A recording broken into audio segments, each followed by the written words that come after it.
Okay, everyone. We are here today with Justice Walker. So, Justice, just introduce yourself a little bit. I'm Sonia Justice Walker, the founder of Southern Fall Ride, if you've all heard of that. And I am the secretary of True Riders MC out of Richmond, Virginia. Hello, everyone. Awesome, awesome. And Jessica, you want to tell us about Buds and where you're from? Hello, everybody. I am Jessica. I am the treasurer with the Buds Foundation. And the Buds Foundation, we help out the families of fallen riders and even injured riders. So yeah, that's what Buds is about. Excellent. And I'm Sean Rucker. I'm one of the co-hosts today, and we're just going to be talking to Justice and Jessica about Justice about the Southern Fall Ride and some of her other endeavors. Just in case you don't know, I'm the owner of SportBike Chic. It's a motorcycle apparel line for women. So we always want to make sure that not only are women stylish, but they ride safe as well. So we're going to just get right into it. So, Justice, tell us about your beginning days as a motorcyclist. What made you start riding? Well, I come from a family of riders, old school riders, so they're older now. Always been in that type of environment. Always been interested in riding. Watch uncles and cousins and stuff ride. I actually started early, but I wasn't really like serious about it. And so I had a tragedy. My son passed away, and I needed something to help clear my mind. So that's when I really got deep into riding and really decided to be involved with the motorcycle set. Because at first I wasn't outside of a bike week or something like that, because everybody went to Black Bike Week. I really didn't participate in like events or stuff with clubs. So when he passed, I joined a family club actually. And then that's where everything started at, and it just continued, and my interest in the culture actually grew. So that's what happened, how I got involved. Awesome. So how did the Southern Fall Ride come about then? Well, it actually came about because we were involved with, we meaning me and a friend of mine was involved with another event that we helped to create. And when we helped to create that particular event, we used to do like meetups and other events. So the event that they had in the spring was pretty successful, and we decided to continue it in the fall to have another one. But the way things went, I'm not attached to that event anymore, and I just continued on with the Southern Fall Ride. Mm-hmm. And so it ended up in Danville, Virginia. But the intention of Southern Fall Ride was for it to actually move around. But I was familiar with the place in Danville, which is called The Spot, because I actually rode down there with the Buffalo Soldiers before, a local chapter in Central Virginia. Mm-hmm. And I was impressed with it. And so I've always traveled like north, back and forth to Maryland and different things like that.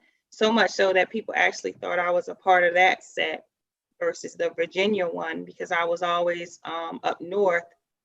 So I wanted them to actually come here. And so when I invented going to, actually started in Farmville, Virginia, and then we moved it there. And when we moved it there, because of the location, people became even more interested in it, and it just grew from there. Awesome. So this year, what makes it so special? This year is actually, really it's year 6 for it, but I'm claiming 5 because the first year it was planned, it actually was really cold outside, and so the participation with it wasn't as high. Because again, I was connected to the Maryland set. So for them to come down and actually do the rides and different things that went along with it, they would have had to leave later in the morning and then leave early. So like the choice to actually ride to Virginia, made it kind of hard when it was not that they had a problem, because none of them did with leaving in the cold, but of course, you know, you have a choice in the matter. You're going to choose the best time and best options for it. So we started in Farmville, moved it to Danville, and then this year it's in Carson, Virginia, which is actually Petersburg at Shands Park, because we moved it out of Danville. It's it's a smaller place, and it actually grew.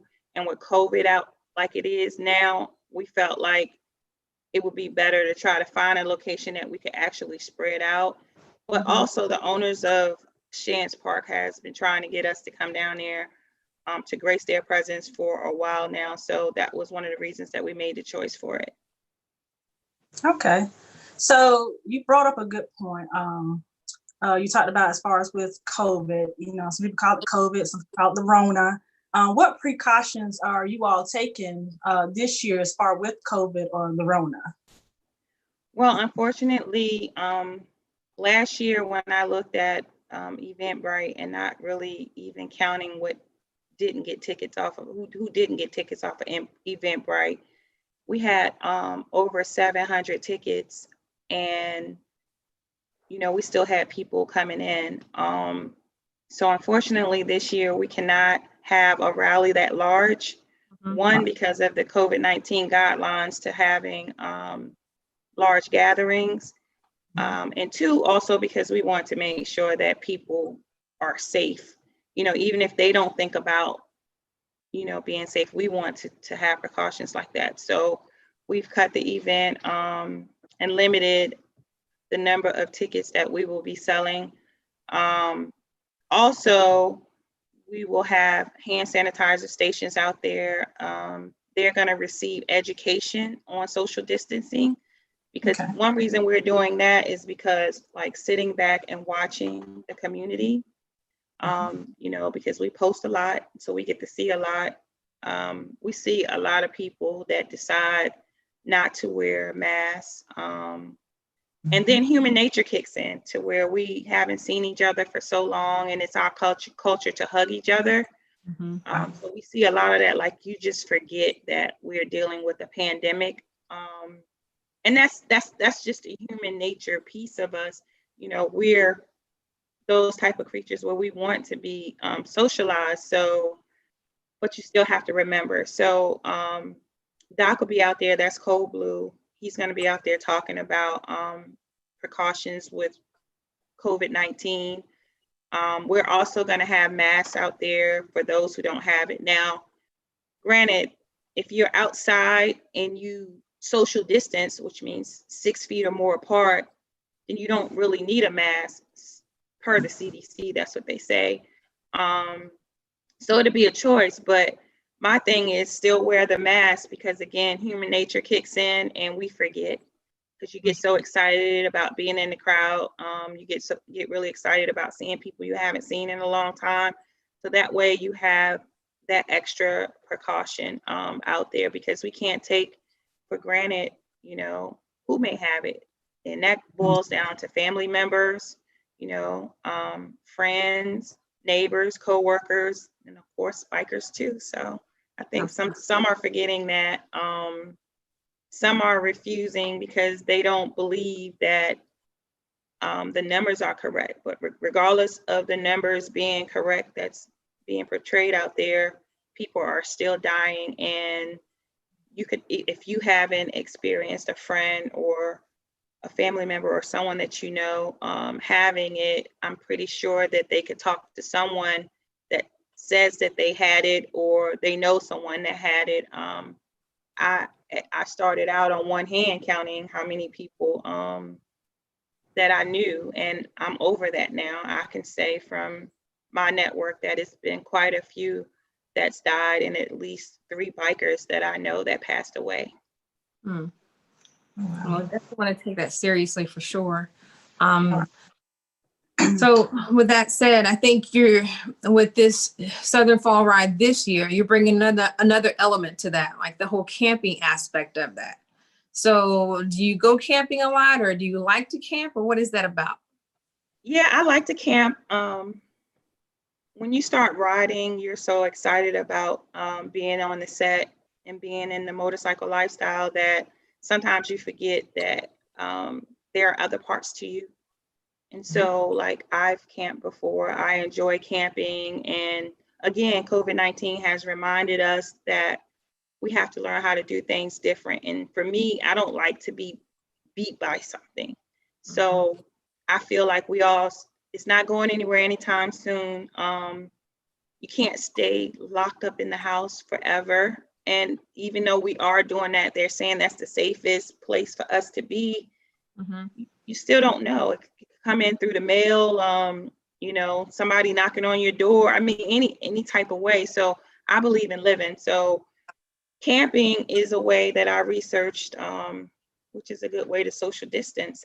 So it's not technically, Southern Fall Ride is not technically a camping trip. What it is an old school biker venture. So Southern Fall Ride is actually a ride, because I've had people question that before. Was it a ride or was it a party? No, it's not a party. It's a for bikers only event, meaning you have to be a rider. It's not an MC event, it's for bikers. And we have people that come from all over, from as far as Florida, from as far as Ohio, from as far north, as New York, that come down. And actually, we schedule meetups for people to come in. Actually, Weasel is the road captain for Southern Fall Ride from the north. So he schedules a pickup all the way from the north that, starts in Jersey. And, he's picking up in all the states, coming all the way through to Virginia.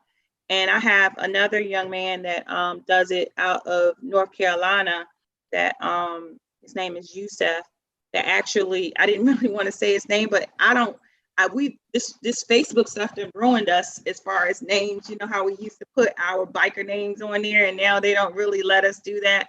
So Yusef actually leads the South. So he brings up the biker, anybody that's coming up from the South that wants to do the meetup.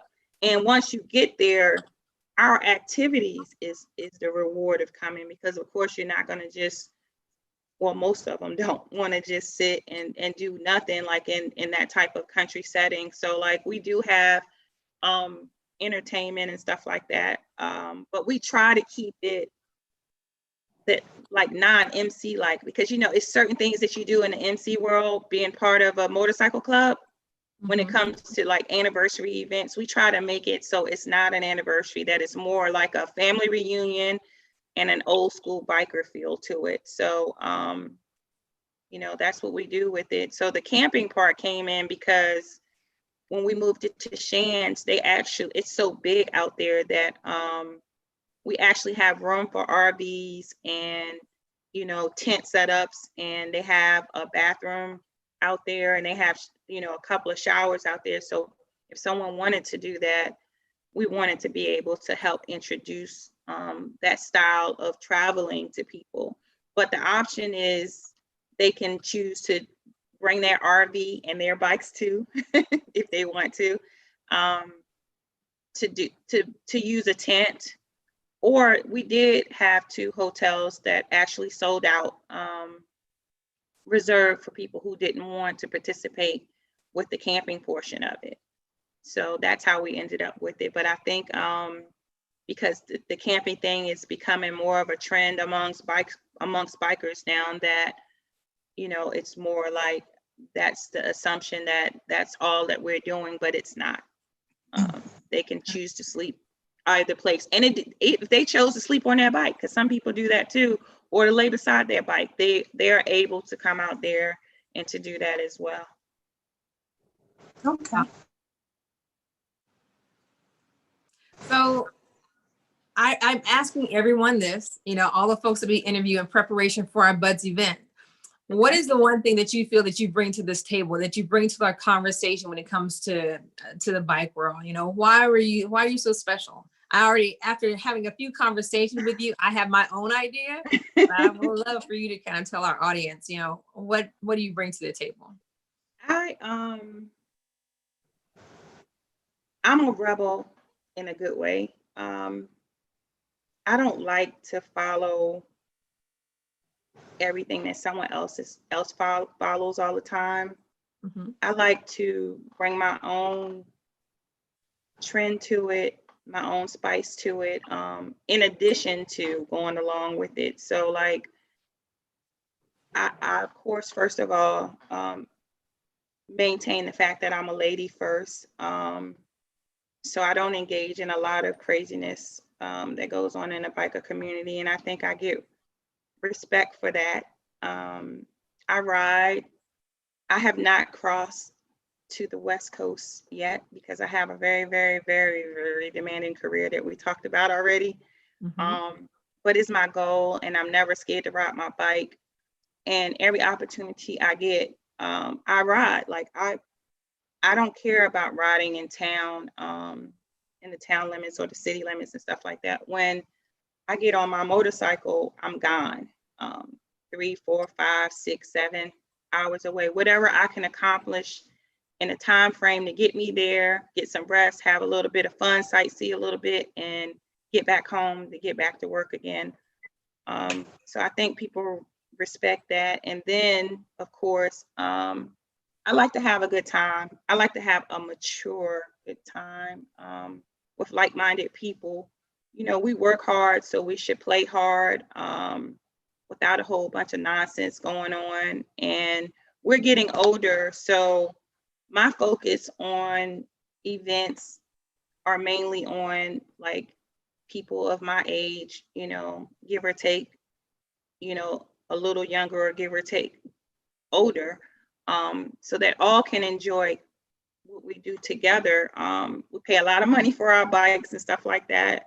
So, you know, I think that bringing that flair to it, actually, it may have increased it, but, you know, as a person, I am very giving, and I like friendships, and I like to bond people together. So like when, you know, I have a friend there, it's okay for their friend to tag along and their friend to tag along. Like, let's just have one big good time together.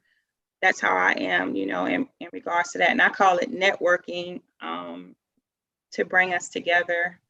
Also, I don't bite my tongue on things that I feel are not right or don't make sense.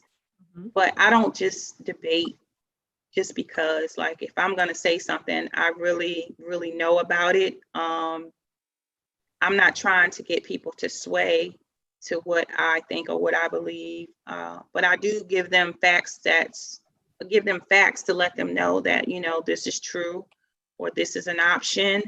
And, you know, you don't necessarily have to do it this way or listen to it and it be what it is. You have options, and I've educated myself to be able to give you these options, and it's up to you to take them. And then the other thing that I add to it is my civil rights background.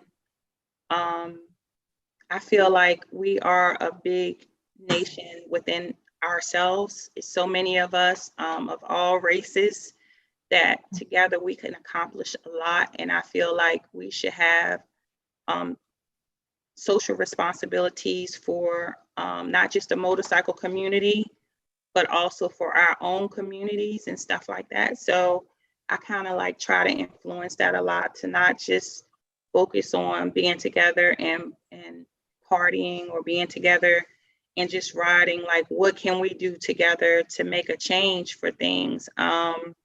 Some people, you know, like that, and then some people don't, because they feel like riding is the escape, and it still can be the escape. It's not taking anything away from that, to get involved with things that's going on in the world. Like right now, we have, you know, a lot of the protesting and the riots because of injustices towards African American people.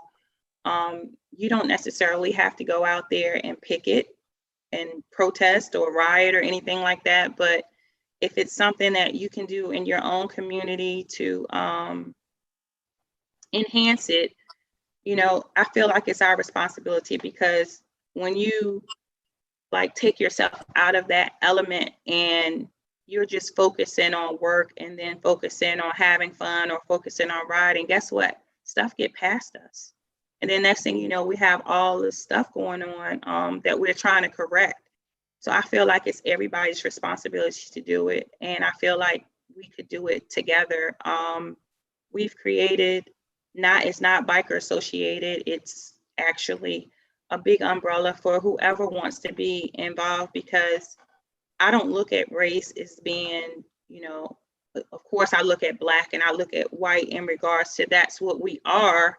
But as far as race as a whole, there's only one race, and that's the human race. And like we all need each other. So I promote that, the human race. I don't have a problem with associating with other people. I have a problem with racism. I have a problem with people being prejudiced, stereotyping, biases, and different things like that. But if you're not like that, then, we can get along. So we have a group that's called American Socialite that we started, a friend of mine named Dan and a friend named Brandon. And what an American Socialite is, if you look it up, you're going to see like Nicole Richie and different people like that. And what they do, they're rich people who highlight the popularity and the wealth of other rich people to be in the spotlight. But really an American Socialite is a person who's out there working in their communities to make their communities better. That's grinding for humanity, that contributes to things, to positive things that enhance us as human beings. So we kind of took that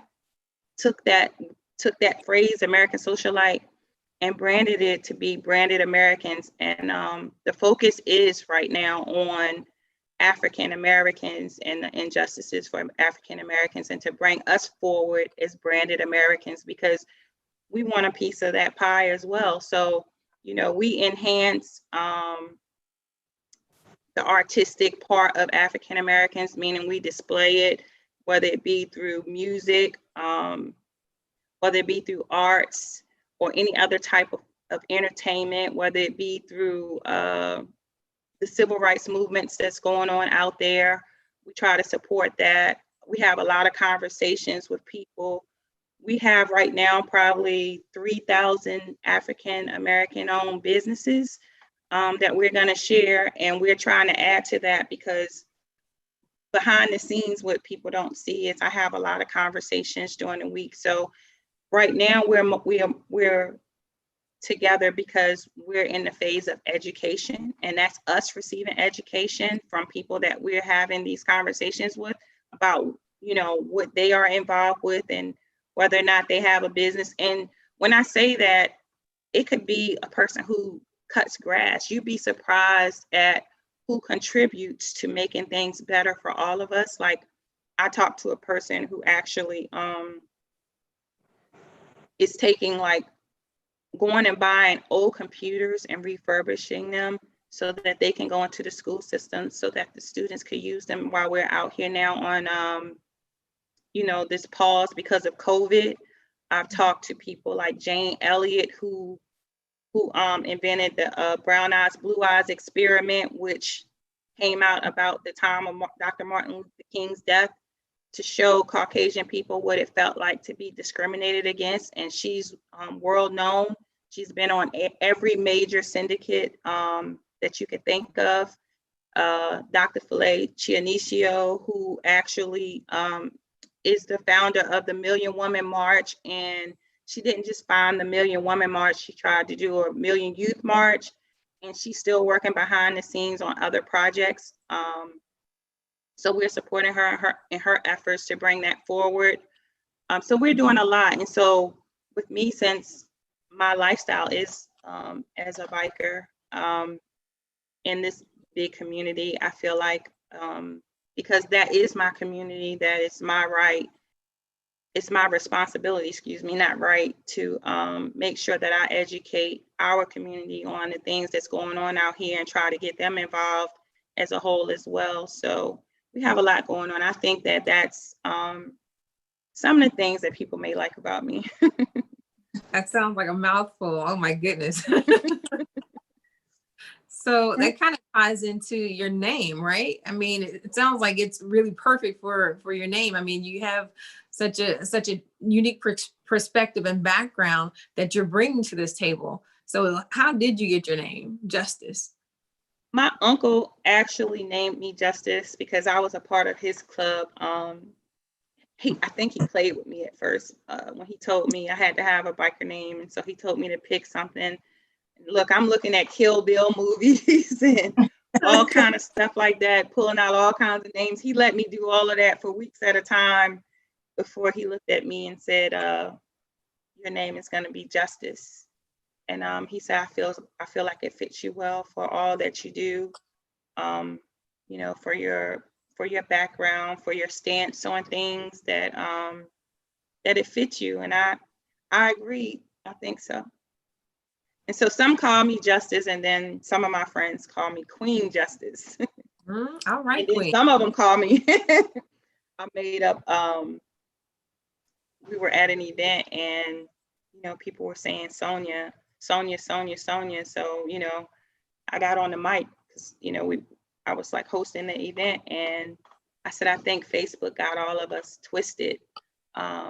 Just because we have to put our name up, we still have to do what our culture says. And we have biker names. So my name isn't Sonia, my name is Justice. So that's what some people will walk up and say, you know, they won't say it aloud, but they'll whisper it because they was like, I can't even believe she said that, because some be like, you know, she don't even know how to cuss. And then she said a cuss word. So they were laughing at it.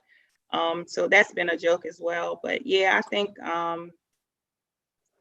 Justice fits me well. What do you all think? I think it's I think it fits you perfect. So yeah, that's where it came from. Awesome. Okay. So for the Southern Fall Ride, I'm trying to kind of switch gears. I thought you all are doing, you actually do a charity ride.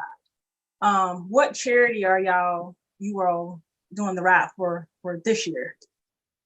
For this year, we're just doing the Fresh Boys Club. But usually we have more than one charity attached to it. But because we cut, you know, attendance, we just chose one for this year. And the Fresh Boys Club is a group of young men. Both of the founders are actually educators now, but I don't even think they reached 33 years old yet.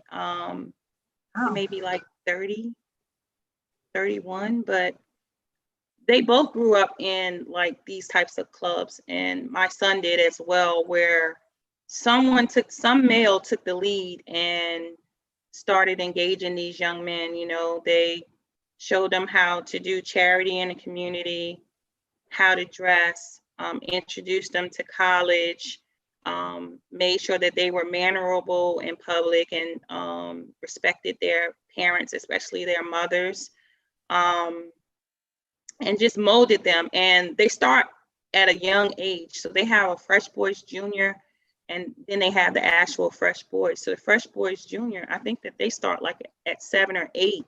And like the Fresh Boys who are in high school or maybe even in college are like their mentors. And they're really, really good with these young men. They do a lot, like young boys and young men. They do a lot. They help build houses for Habitat for Humanity. They feed the community, not necessarily in the homeless population, because here we don't have that, luckily. But they'll do like a Mother's Day dinner, a Father's Day dinner, Thanksgiving dinner, Christmas dinner, you know, and they work to raise the money for whatever. I've seen them out at like events selling sodas and candy bars and chips. But they'll work to raise the money to actually be able to sponsor those dinners and stuff like that. And they also participate in community events. So like if an organization is throwing an event and they need a host, like we have a museum called R.R. Moten. Then we have some other organizations. They'll dress up. They'll put on their shirt and their tie, and they'll actually be the gentleman at the door to greet you and to seat the ladies and stuff like that. And they are very, very, very, very mannerable. They actually have to do a pledge to enter. So even at 7 or 8 years old, these young men are actually learning the mission. They're repeating it. They're able to do it. They're learning about brotherhood. They have to make a sacrifice to enter. Maybe I don't supposed to tell this, but I'm going to tell it. Like my godson actually, he couldn't because he was young. He was probably 6 or 7 when he joined, and he's 10 now.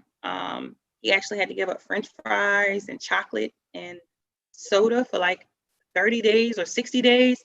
And he actually did that. And recently one of his little friends came in, and he stuck by it. Like, you have to keep this, you have to do this. So to me, that's the first step to discipline. Absolutely. For a child to be able to do that. And again, they are very, very mannerable, and they do a lot. And so the community gives to them and does for them, and being a part of the community, we talk about responsibility. I feel like it's my responsibility to make sure that they have, so that they can continue their mission as well. And it's not just for the African American boys, it's Caucasian boys in it. It's well, let's just say it's other races in there as well, and they're proud of themselves and proud to be there, and they do well. And so by the young men that I talked about that are the founders that lead it, they don't just do that. They are actually educators who just got into the school system and are working as teachers. So they're some of the students, some of the young men, they get to see them because that's their teacher. They get to see them because they coach football, they coach soccer, and then they do activities together. So they are not just doing the charity work in the community. They do activity. They have a wonderful week called Fresh Boys Week every year. This year, I know even though we had COVID, they took them bike riding. Like they had ice cream social. They had a day where they were doing video games and stuff like that. And of course, they had the days where they had to do their social responsibility, and they were out doing charity pieces like I think they went to the food bank and helped like bag the food for the people that came there and did it. So they do a great job, and I feel honored. And when we were in Danville, which we're still going back, the Harley Davidson, Crossroad Harley Davidson there fell in love with them as well, and wanted to make sure that they were taken care of. And they are expanding now. They expanded from my community into 2 other communities, and they have chapters. And actually, I've been trying to introduce them to the state of New York. Nice. It's nice. Sounds like everything that you're doing, either it's inspired by some kind of social justice or civil rights. I mean, where is this inspiration coming from you? I mean, is that something that you've always had as a child? I mean, what is that? So I live in Farmville, Virginia. It's the birthplace of segregation. So what happened is they closed the schools here, in the late 60s, and did not allow African Americans to go to school. They opened up an academy for Caucasian people to be able to go, but did not accept the African American population. So they didn't have schools to go to. So some of them were sent away to Quakers who took them in up north, or other family members to be able to continue their education. And then some of the teachers here actually had makeshift classrooms in their basements, the churches, or like my grandmother actually got a job in Stafford County in the school system, and she would sneak kids in her car to be able to go to school up there. But the unfortunate thing was it affected my family. My mother and my father was not able to receive their high school diploma until they were in their late 20s. And they got it through like community college and stuff like that. So for my family and my community to always stay up on what's going on with the injustices of African Americans and what's going on in the government is essential. I actually had a close family friend. When I turned 18, he looked at me, he said, he delivered our mail. He said, "I'll be back." He said, "Happy birthday, I'll be back." And when he came back to get me, he took me to register to vote. And so it was on from there. Like I was one of the youngest people in the room for like these types of meetings. I've served as the Democratic, I've served as secretary for like the Democratic Committee. I've served as an educator for NAACP. So like all my life I've done this. And I call myself retiring because I just told you at the age of 18 I started this, but how can you? Right. You Like, can't. what So like? What did Like, you say? what does retirement look like?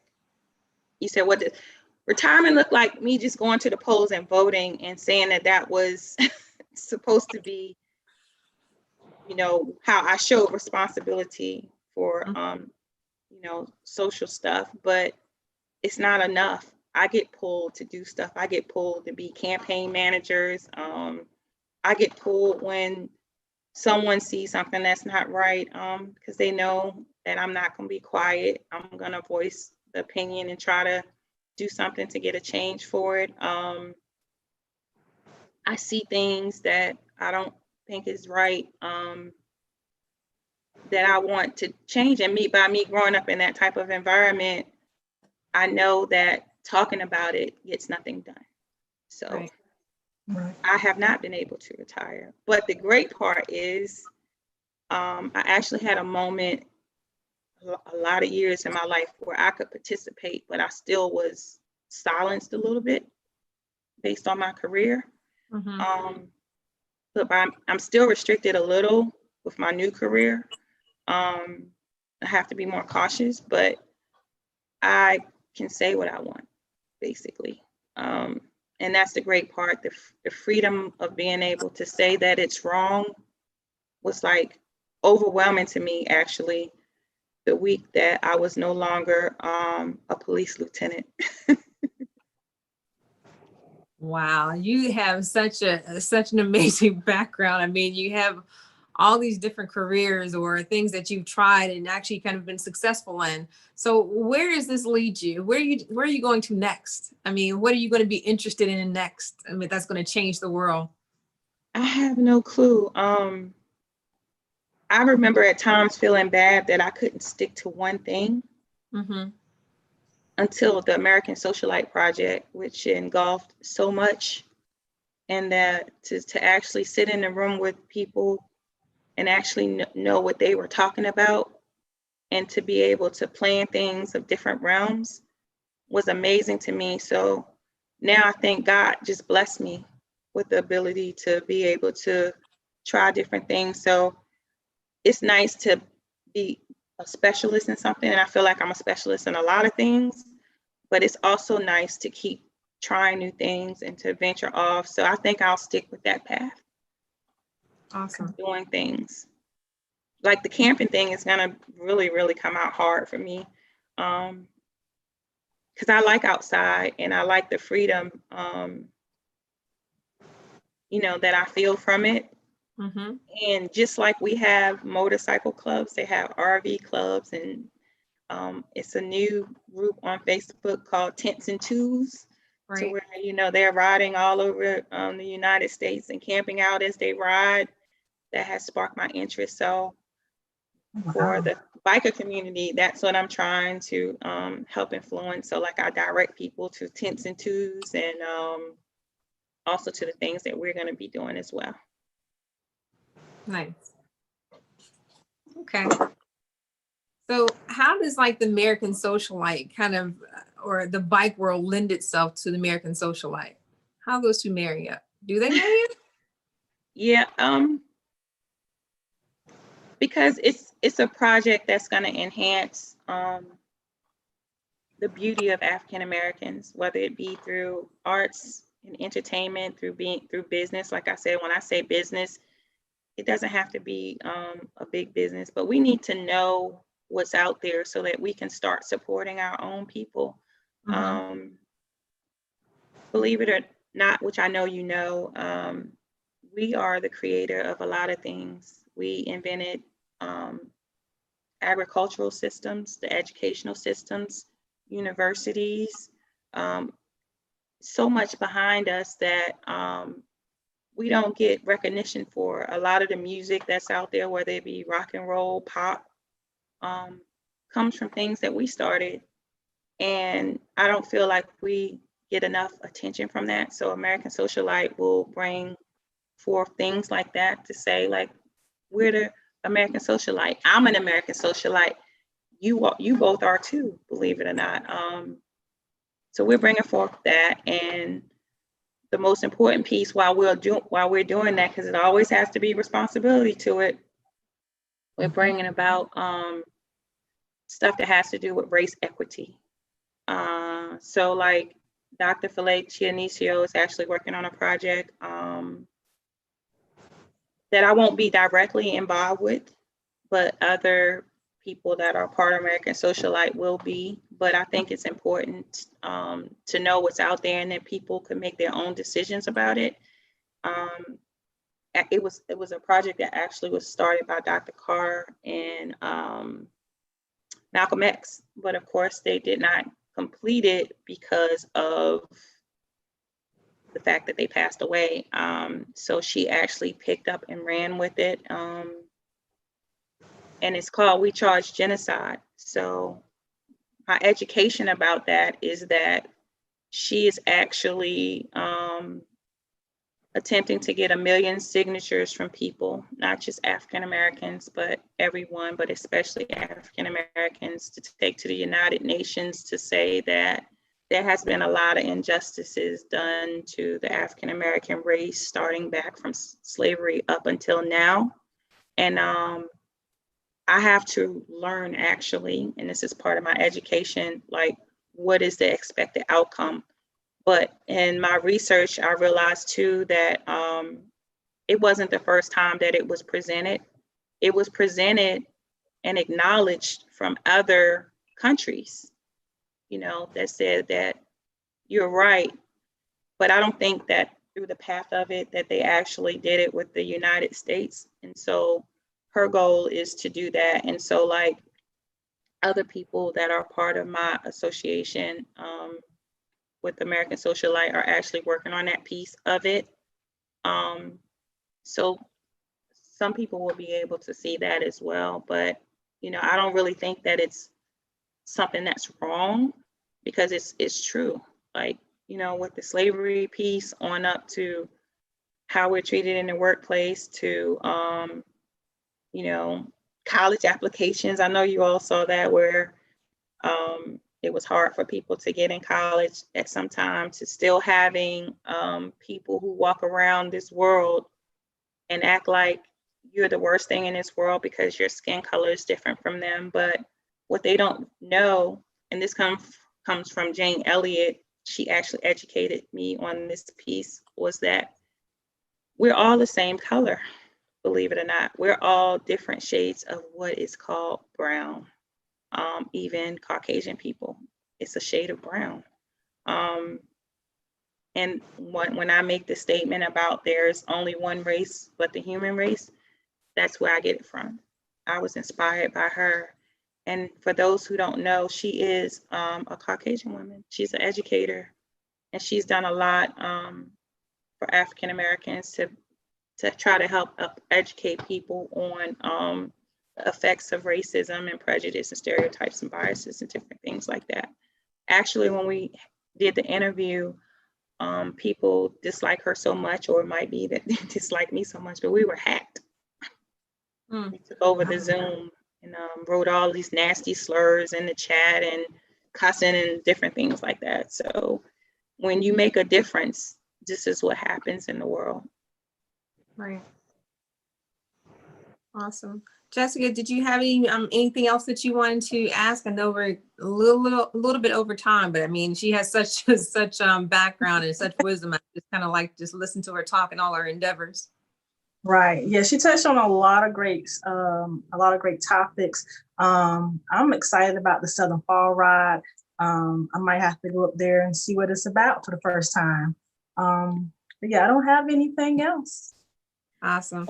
Well, I want to invite you all out to the Southern Fall Ride. And also, if you would like to bring your stuff and broadcast live from Southern Fall Ride, you know, I'm not trying to influence it. Don't forget that COVID is out there. So I'm going to encourage you that if you do come, that you need to have a plan so that you can make sure that you keep yourself safe. And I'm also going to make sure that you keep yourself safe because I'm going to be watching. But we would love to have you if you decide that that's what you want to do. Awesome. Alright. So one final question for you. Mhm. What is your legacy? What do you want to be your legacy? What do you want people to remember you by? You know, a lot of bikers, you know, they want that legacy of, you know, being known as a biker. I want to be known as a biker too, but I don't want it to stop there. I want it to reflect all the things that I have sacrificed and given myself to, that I was selfless for, like trying to make sure that we have great things in our community, caring for people, the civil rights part of me, the Eastern Star part of me. I want to be acknowledged for all of those things and be remembered for all of that. And most importantly, I want people to remember that, you know, even though they may have trials and tribulations, you know, and go through tragedies, because I told you I lost my son, that if you believe in the Lord or whatever religion that you believe in, if you believe in a higher power, that they can help, it can help get you through it, and give you the strength you need, and to make sure that you stay active in doing something positive, not just for yourself, but for the community. I want to be remembered for inspiring people to do those types of things. Awesome. Awesome. Excellent. All right. Well, ladies, it was a pleasure, absolute pleasure talking to you both this afternoon or this evening. And I Yes. want you to just ride safe. I wish you well in all your future endeavors and everything else. And I'm guessing you just might catch us at the Southern Fall Ride. Just guessing. You're welcome as my guest. All right. Awesome. Take care and ride safe. Thank you. Have a good All right. night, everyone.